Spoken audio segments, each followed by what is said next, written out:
بسم اللہ الرحمن الرحیم وبہ نستعین۔ آج آپ لوگ زیارت کے لیے اس جگہ پر آئے ہیں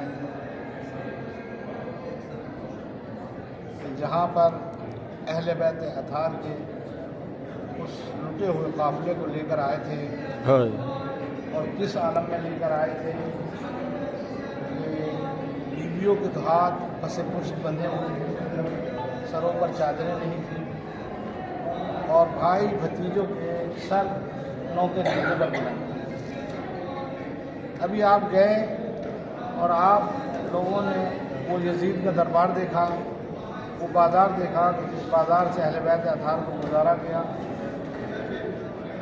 اور بازار اور دربار کے بعد میں جب اہل بیت اطہار کو زندان میں لے کر آئے ہیں تو وہ یہ زندان ہے کہ جب اہل بیت اطہار ان فردوں کو یہاں زندان میں لے کر آئے ہیں اور دروازہ بند کر دیا گیا ہے، تو زندان میں اتنا اندھیرا تھا کہ نہیں لے سکتے۔ جناب سکینہ جب گریہ کرنا شروع کیا، کبھی جناب رباب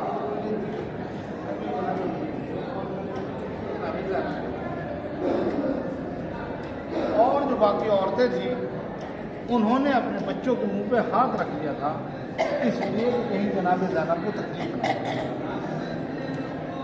آپ میری ماں بہنیں اچھی طرح جانتی ہیں کہ جب بچہ چھوٹا ہوتا ہے تو اس کو اندھیرے میں نیند نہیں آتی۔ اب یہ بتائیے کہ اس زندان میں، اس اندھیرے میں جناب زینب کہاں سے انتظام کرتی؟ سید زینب سلام اللہ علیہ اتنی مجبور تھی کہ روشنی کا انتظام نہیں کر سکتی۔ جناب سکینہ گریہ کر رہی ہیں اور روتے روتے اس روز سو جاتی ہیں، اور جب سو جاتی ہیں اور صبح میں جب اٹھتی ہیں تو پوچھتی ہیں پھپھی اماں یہاں دن نہیں نکلتا، روشنی نہیں ہوتی، اتنا اندھیرا تھا۔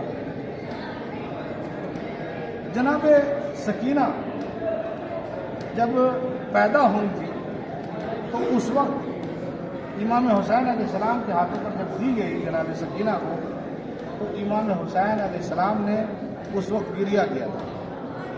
جناب زینب نے پوچھا تھا بھیا یہ خوشی کا مقام ہے لیکن آپ گریہ کر رہے ہیں، تو امام حسین علیہ السلام نے کہا میری بہن زینب میں اس لیے نہیں گریہ کر رہا ہوں کہ اللہ نے مجھے بیٹی عطا کی، بلکہ میں گریہ اس لیے کر رہا ہوں کہ یہ میری مظلومہ بچی، اس کی عمر تو کم ہوگی لیکن سفر کی تکلیفیں اور مشکلیں اس کے لیے بہت زیادہ ہوں۔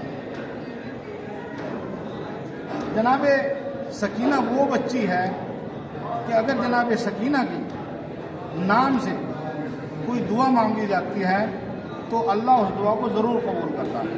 معلوم ہے کیوں قبول کرتا ہے؟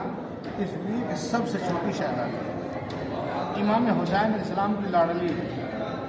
اگر کوئی بھی حاجت ہو تو جناب سکینہ کی ذریعہ پکڑ کر دعا کیجیے گا، انشاءاللہ قبول ہو۔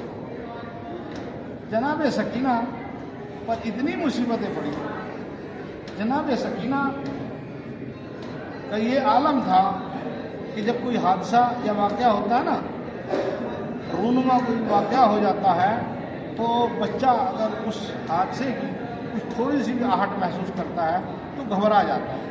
بس یہی عالم زندان میں جناب سکینہ کا تھا۔ جب زندان کے اندر کچھ تھوڑی سی آہٹ محسوس کرتی تھی تو جناب سکینہ کا یہ عالم تھا کہ اپنے دونوں چہروں پر ہاتھ رکھ لیتی تھی۔ کیوں ہاتھ رکھتی تھی؟ اس لیے پھر کوئی آنے کے بعد منہ پر تماچے نہ مارے۔ جناب سکینہ جب کچھ آہٹ محسوس کرتی تھی تو اپنے دونوں کانوں پر ہاتھ رکھ لیتی تھی، اس لیے پھر کوئی آنے کے بعد زخمی کانوں کو نہ چھوڑے۔ جناب سکینہ وہ جناب سکینہ ہے کہ جب باپ کو یاد کر کے روتی تھی تو جناب سکینہ کے کوڑے مارے جاتے، جناب سکینہ کے قاضیانے مارے جاتے۔ راہ کوفہ و شام میں جناب سکینہ کے اتنے کوڑے مارے گئے کہ آپ کا جسم زخمی ہو گیا تھا۔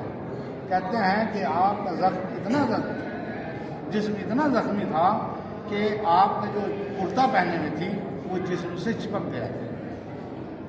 جناب سکینہ سلام اللہ علیہ کے بارے میں اگر دیکھا جائے تو جناب سکینہ سلام اللہ علیہ بہت زیادہ پیاسی تھی۔ دیکھیں جو میدان کربلا میں شہید ہو گئے